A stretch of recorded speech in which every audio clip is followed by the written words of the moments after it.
नमस्कार शेतकरी मित्रांनो, उन्हाळी सीझन येतोय आणि अनेक शेतकरी आपल्या प्लॉटवरती टोमॅटो, फुलपिके जसे काही शेवंती अशा अनेक प्रकारचे पिके घेण्याची तयारीत आहे. तर इथं बघू शकता आपण का मल्चिंग पेपर आथरलेला आहे व त्यावर गेरू लावण्यात येत आहे.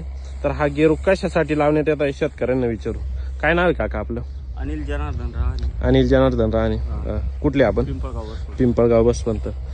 काका इथं तुम्ही मल्चिंग पेपरवरती गेरू लावताय कशासाठी?